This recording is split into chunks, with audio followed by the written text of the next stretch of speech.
Hey, Sammy, what's Pound Cake about? What's the story behind Pound Cake? Can you say this on TV? Sure. Well, really, in all honesty, Pound Cake is about, you know, I'm trying to make it serious because everyone, the obvious one is obvious.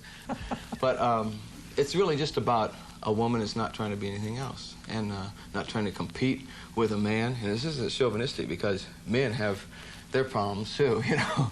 But it's like, to me, there shouldn't be a competition. A woman's a woman, a man is a man. They're both equal and should be treated equal. But a lot of women are, you know, trying to be this or trying to be that. A lot of men are trying to be this, trying to be that. So the type of woman I personally like, because the type of man I am, is a woman that is just kind of down home and cool, you know, like Betsy.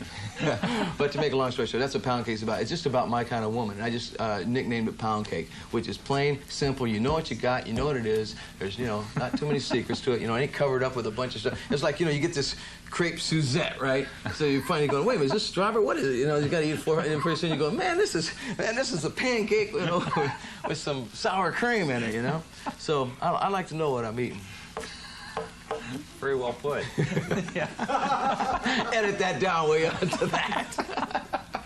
I was telling Eddie, I thought it was interesting that some of the song titles on here, which people probably read, say like In and Out, and they say, "God, here's another like smutty song," but it's not about that at all. Not at all. It's about my nephew that got killed in a car wreck, and his father's worked for me since 1976, and it's, you know, split home and everything, and his father's a single parent who raised the kid, and he got killed at 17 in the back of a truck, and it just happened recently, and so he went in to pay for it. I took him down to the funeral place, and he went in to pay. He comes, I go, Sam, I can't afford it, man. It's like, you know, $3,700 or something. I just, no problem, Buck. But then he goes, man, it costs more to go out than it costs to come in.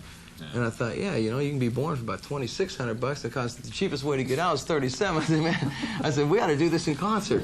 We ought to charge these people to get out. So it's really true, though. It's just kind of a sad thing. I think that should be a given. If you die, you shouldn't have to make your last payment, you know?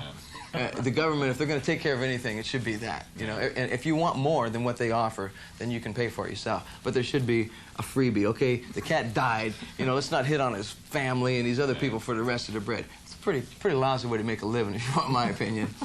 But that's what it's about. It's about, you know, In and Out, man, which is basically the old story of the old In and Out.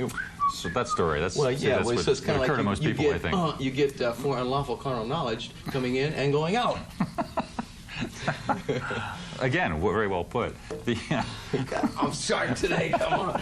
That's because Ed's over there. I have to be on, see. When Ed's around, Ed, you know, he looks... I'm glad he's here monitoring you know, this. He judges me real heavy. I was asking him about how the lyrics come about. I mean, do you meet people that say, you know, I enjoyed what that song was about? Are they listening to the words? Well, I get half my lyrical ideas from listening to a song and getting the lyrics wrong. And then I find out what they really said, and I say, oh, well, then I can use what I thought they said. That's good, you know?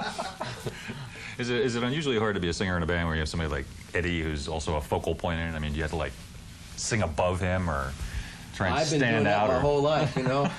Before, I was in competition with myself. And that's really tough. No, it's a pleasure. To me, it's like, I don't have to worry about a certain thing with a guy like Eddie in the band.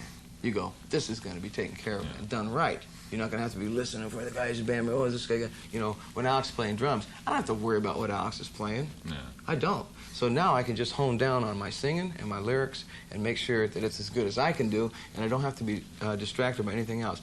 That's the greatest thing about this band for me, as just if I hone down what my craft is, this band allows me to do that. Yeah. So there's a connection between Eddie and Alex that's like unusual, kind of a brother thing? Absolutely. It's an automatic. I'm so jealous of that. It's like, for me, I have a brother.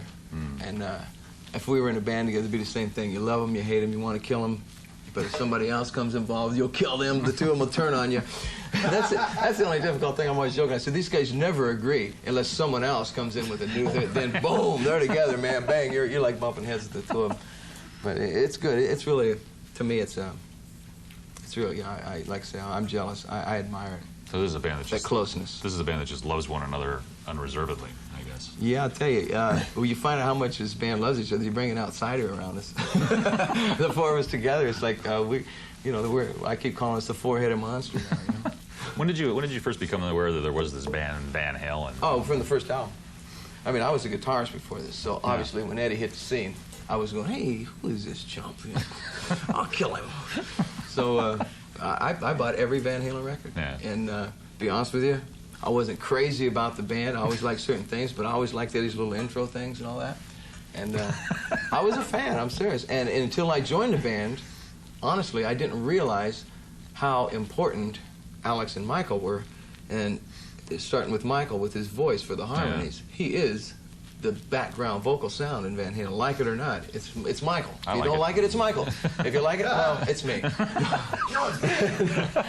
But the thing about Alex is that I didn't realize how powerful he was until I walked into the studio. And he's about the most intense, powerful drummer I've ever played with. And when Eddie comes up with a riff, it can be a silly, simple little riff. You know, unlikely, but possible, I suppose. It's likely. Right. But when Alex starts playing, and all of a sudden it's some big, bad, mean riff, you know. It's like, whoa. It's like, he's half the band. I had heard at the time when you joined the group, you were doing so well on your own as a solo act that you were worried about maybe having to take a pay cut to do this. Well, I did. This splitting four-way stuff doesn't get it. Let me tell you something, man. I only had to be a quarter as big. You know, we got to sell 5 million records for me to break even, okay? It's a constant struggle for you. Yeah, it is, you know. I'm having a hard time paying the rent. I had to put my wife out of work, you know.